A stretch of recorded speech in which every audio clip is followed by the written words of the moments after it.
Praise lord అండి. అందరూ బాగున్నారా? మీరు అందరూ బాగాలని సిస్టర్ ప్రార్థిస్తుంది. ఈరోజు స్త్రీ దెబోరా గురించి దేవుడు మరి మాట్లాడుతున్నాడు. దెబోరా అంటే తేనెటీగ.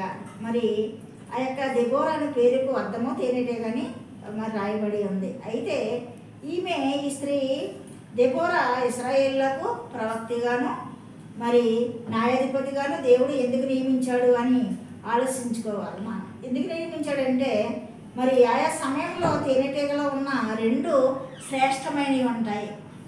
ఏముంటాయండి? తేనెటీగలో రెండు శ్రేష్టమైనవి ఉంటాయి. ఒకటి, తేనెటీగలో ఉన్న వంటి లక్షణాలు ఏంటంటే అది మానవునికి అవసరమైన తేనిస్తుంది. అదేవిధంగా తనలో ఉన్న ముళ్ళు శాత కూడా పుచ్చుతుంది. ఆ ముళ్ళు శాత పుచ్చేది వాక్యం. తేనెటీగ తేనె ఇచ్చేది ఆ వాక్యంతో మనలను ప్రతి రోగాన్ని, ప్రతి ఒక్క వ్యాధిని, పాప వ్యాధిని స్వస్థపరిచేది కూడా వాక్యమే.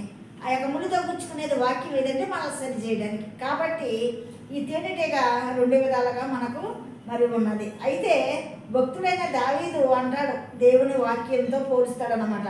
నీ వాక్యము జవ్వకు ఎంతో మధురము, అది నా నోటికి తేనె కంటే మధురముగా ఉన్నదన్నాడు. ఆ తేనె మరి దేవుని వాక్యం కాబట్టి ఆ వాక్యము తేనె కంటే మధురముగా ఉందంట. జీవవాక్యం ఎవరికే? దావీదుకి. మరి ఈ యొక్క వాక్యం చేత జ్ఞానము కలిగిస్తుంది. ఈ వాక్యము జ్ఞానము కలిగిస్తుంది. అంతేకాదు కోరుకున్న వారికి వాక్యం తేనె మార్గాన్ని చూపిస్తుంది. అంతేకాదు మానవుడు స్వస్థత పొందుతాడు ఈ తేనె ద్వారా.